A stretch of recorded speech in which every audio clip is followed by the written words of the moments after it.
folks, we're back, and we have a friend here with us today that comes from time to time.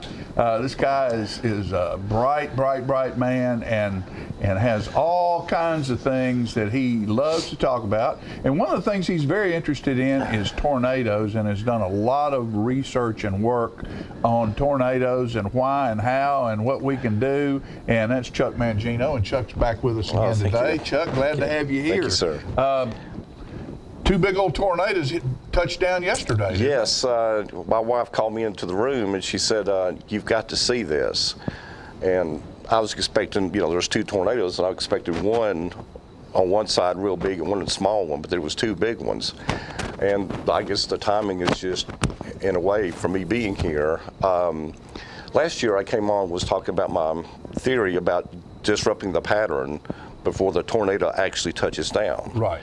I've had it. There's a CNN report that was made and accepted back last year, and that's me when I was 10 years old, when I first came up with the theory of preventing the tornado from actually touching down, but it was in another form, but since it's been advanced. Well, anyway, after last year, after the So when you were 10 years old, when I first came up with it, you came up with an idea about disrupting the pattern before it touches down. Okay. And you've been smart for a long time, haven't you, Chuck? People didn't understand me. The pi thing and the memory thing, nobody understood it. They call it chaos theory and eidetic memory, and nobody understood it back then, back in the 60s, but they do now. They really do now. But, after the Moore tornado, I had the thing in the Tennessee, an article in Tennessee, and y'all gave me, my first time on here, which really opened up a lot of doors. There is a man, his name is Jim McGuinn out of Sacramento, California. He has just wrote a book. It's on Amazon. It's called Solving Tornadoes / Mastery the Mystery of the Vortex. Okay. And of the vortex. And what this is, he breaks down the vortex in depth. And he left a note, a comment, and this is how this all started. This next stage was Chuck's not too far off. He's not too far off. It's a bigger scale, but he's got the idea. And my first solution, Mangino's solution, was to intercept it at what's called the rear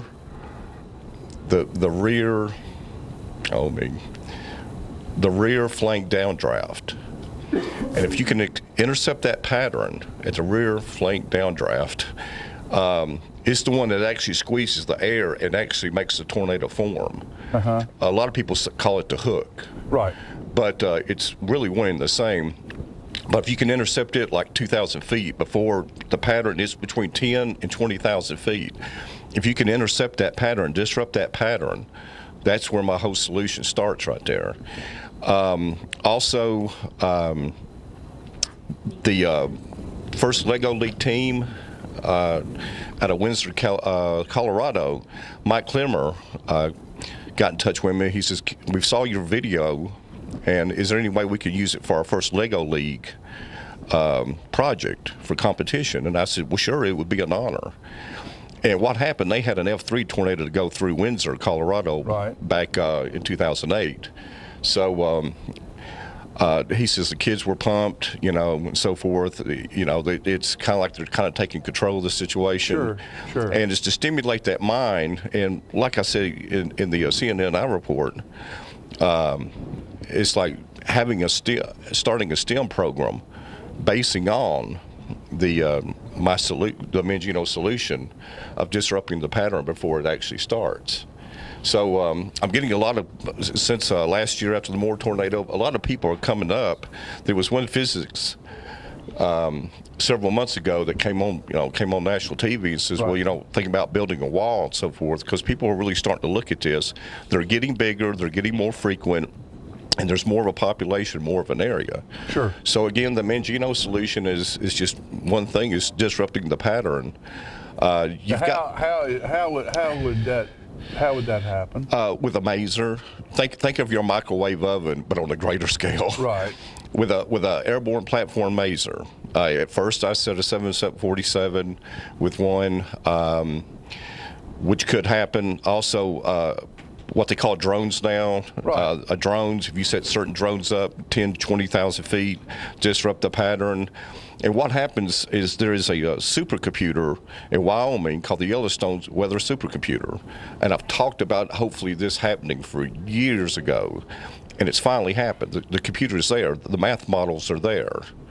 And so my objective is technology is advancing, what's called Moore's Law. Right. It's advancing up, and what I'm trying to start is an interception to where when these patterns get so fine-tuned, which is going to happen, right. It's happening in my lifetime. I'm seeing it all happen. Sure. Is be ready with my solution, and I just do this out of the goodness of my heart. But when the time comes and the mathematical models are fine-tuned, right.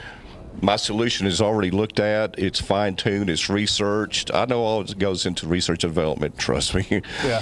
But that's my objective. Okay. And so I guess looking at it from a layman's standpoint. Exactly, right. From a layman's standpoint, then if a tornado, if a cell that possibly could spawn a tornado is moving through your area, then there would need to be a drone. There would need to be drones all over the tornado alley, with the capabilities of launch and intercept when these issues come at hand. Exactly, but you got to think now that with the mathematical models, that makes that more and more possible. Right. So the thing about it is, I use the analogy or the example. Think of the Wright brothers' first flight. They just wanted to fly at one time. As we speak, there's over 6,000 planes in the air over the United States alone. Right. These things can happen. It's going to take a while, and the factor is the time factor. Right. The faster the time research is starts, always a factor. It's always a factor. Yeah. But I've been at this. The Hennessy Corporation sent me a letter. They saw my video, the Hennessy drink, and they have a wild rabbit commercial they have on there, and they wrote and they said, keep going. It's just kind of a cheering, pat on the back type thing. Keep going. This is my wild rabbit for 46 years. If I live to be 100, it'll be another 44 years, and I'll still be trying to do it. Trying to do it. I'll never stop. Well, Chuck, the thing about it is so many things happen around the globe and in our society by people just like you, or just like, well, I'm not smart enough, but people who take it upon themselves to do research and find these answers. And you don't have to be in an institution somewhere or an institute somewhere to be a smart man and come up with great ideas. And you are a smart man, and I appreciate you and am proud of you for what you're doing. Thank you. So I'll do just like those other guys. I'll pat you on the back and say, keep on going, buddy. Thank you, sir. And you've always got airspace here where when you need to make a report, we'll have you in to do it. So excellent. This guy right here has come up with a process on how to stop a tornado from happening, and from the time he was 10 years old, he knew what he wanted to do, and he's still fighting for it. God bless you for that. Thank you, sir. I appreciate that. Chuck. Thank you. It means the world to me. Thank you. All right, buddy. All right, folks, we'll see you right after these messages.